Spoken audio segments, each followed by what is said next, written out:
নজর দেয়নি, আসলে কি আপনার ড্রেসিং সেন্স ভালো না এটার প্রতিবাদ করেছে, মানে এটা বলেছে মামা, এটা রাইট কিনা? হ্যাঁ, এটার কথা বলেছে আপনার ওইভাবে আর কি, মানে খারাপ দৃষ্টিতে আপনার দিকে তাকায়নি, সেটা আমি মনে করি, যেটা মনে করি মামা এটা। আমি আপনার দিকে খারাপ দৃষ্টিতে তাকাবো। আচ্ছা আচ্ছা, এটা বলতেছে। যাই হোক, আপনিও ওই মামা মানে যে কাজটা করেছে, মানে যেটা বলেছে, এটা তার দিক থেকে মানে সে হচ্ছে রাইড করেছে, কিন্তু সে অসহায়। সে রাইড করলো, সে অসহায়। অসহায় বলতে কি, সে রিক্সা চালায়, ঠিক আছে? আমরা এটা আমরা পেয়ে বসেছি যে সে রিক্সা চালায়, তাকে যদি দুইটা মারিও কেউ কিছু বলার নেই, ঠিক আছে? এটা হচ্ছে আমার পেয়ে বসেছি। কিন্তু মামার যদি আজকে মানে একটা ভালো পরিবার থাকতো, তাহলে আপনি তার ওই গামছাটা ধরে রাস্তার উপর ফেলে দিতে পারতেন না আপু, বুঝছেন? এই অধিকারটা আপনাকে কে দিছে? এই সাহসটা আপনাকে কে দিছে? আপনি জোরে কথা বলেন, আপনার কথা শুনি না আমি। আপনি ফোন অফ করেন, ফোন অফ করেন। আপনি শুধু ফোন ধরে আছেন। আচ্ছা ঠিক আছে, আপনি করেন, ভিডিও করেন, আমিও রেকর্ড করছি, আমার এটাও পাবলিক হবে। আমি ওনাকে বলেছি আমি যাব না, হ্যাঁ, উনি আমাকে জোর করে নিয়ে যাবে, তুমি যাবা না কেন? তারপর আমি 3 বার যখন কান দিছে কলারে ধরে, তখন আমি বলছি যে আপা আপনার ড্রেসটা ভালো না।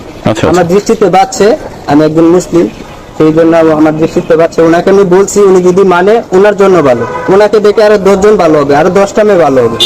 আপনার গার্ডিয়ানও তো আপনাকে এই উপদেশটা দিবে। আর যদি আমি আপনার বাইরে আমার গার্ডিয়ান যথেষ্ট সচেতন। আমি যদি আজ আমি না হয়ে যদি আপনার বাইরে তাহলে কি আপনি আমার এখানে অ্যাপোলজি করতে হবে।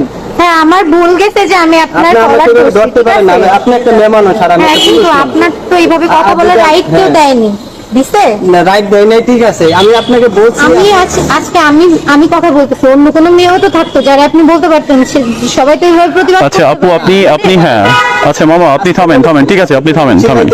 আপনি করেন এটা, ঝামেলা বাড়ানোর দরকার নেই আপু, যেহেতু সে যে কাজটা করছে এটা সে ভুল করেছে। ইভেন আপনি যে কাজটা করছেন সেটা আপনি ভুল করেছেন, ঠিক আছে?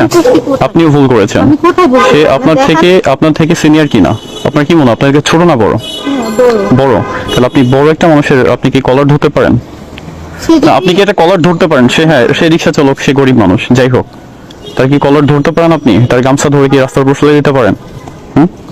তাহলে না বলতেছেন, তাহলে আবার এই কাজ করছেন কেন আপনি? সে আমার ড্রেসিং সেন্স নিয়ে কথা বলতে, ড্রেসিং সেন্স নিয়ে কথা বললে কি আপনার এটা করতে হবে? অন্যায় করতে বিধায় আমি প্রতিবাদ করছি। সে যদি অন্যায় না করতো আমি প্রতিবাদ করতাম না। আর আপনি থাকেন কোথায়? বাসা কোথায় আপনার? আমার পাশেই বাসা। আচ্ছা, তো আপনার পাশে বাসা, তো আপনি তো রিক্সা তো আরো ছিল অনেক রোডে, আপনি সে যাবেন, আপনি তো নেক্সট রিক্সা দেখতে পারতেন। উনি এই কথা বললো কেন? আমি ওনার রিক্সায় আমাকে 3 বার কেন জিজ্ঞাসা করলেন যে আপনি যাবেন না কেন? আপনি যাবেন না কেন? আপনার তো প্রথম যখন বলছেন যে মামা যাবেন, আমি তখনই বলছি যে না পারেন, যাব না। তখন তো বোঝার দরকার ছিল কেন যাবেন না, তাহলে ওনাকে ডাকার দরকার না, ওনাকে ফোনাতে ডাকছি না, এখান থেকে সামান্য একটু যাব। আমি যাব না বলছি, আপনার প্রথমেই এটা বোঝার উচিত ছিল যে কেন মামা যাবে না, তাহলে ওনার কোনো সমস্যা আছে, তখনই বোঝার উচিত। হ্যাঁ, একটা সমস্যা তো আমার শুনতে হবে, আশেপাশে তো। আচ্ছা ঠিক আছে মামা থাক, আমি তার হয়ে আপনার কাছে সরি, ঠিক আছে? আমি তার হয়ে সরি আপু, আপনি ফোনটা অফ করেন, আপনি ফোনটা রাখেন, এখানে সিনক্রেট করার মতো কোনো বিষয় না এটা, বুঝছেন? আপনি ফোনটা রাখেন, আর ভিডিও দয়া করে আপনি নেটে আপলোড করবেন না, বুঝছেন? তার প্যাসেজের কথা ভেবে আমি বলতেছি, আপনি আপলোড, সেটা আপনার ইচ্ছা, আপনি করেন, যা মন চায় তাই করেন। এরকম ঘটনা অহরহ ঘটে, যেগুলো মানুষ কিছুদিন আগে যে ঘটনাটা হলো, ওটা দেখে কি আপনি ভিডিও করছেন যে মেয়েটা ভিডিও করছিল ওই জন্য ভিডিও করতে হবে? না। আচ্ছা যাই হোক, সেটা আপনার মাইন্ডে, আপনি কি ভাবছেন না ভাবছেন সেটা তো আমি জানি না। আচ্ছা ঠিক আছে, কিন্তু এখন এই পর্যন্ত থামেন, এইটা নিয়ে বেশি দূরে যেতে হবে না। আপনি নেক্সট যে রিক্সা আছে, অনেক রিক্সা আছে এই পাশে, আপনি একটা এই রিক্সা দেখে আপনার যেখানে যেতে মন চায় চলে যান, আর মামা আপনি আপনার মতো করে যান। যার যেখানে যাওয়ার দরকার আপনারা যান, আমারই ইরিটেট করেন না। আমাদের খেয়ে দিয়ে কাজ নিয়ে পুঁজি আপনার সাথে এসে বাদ দেন, আপনি মামা যান, আপনি যান, ঠিক আছে? আপনি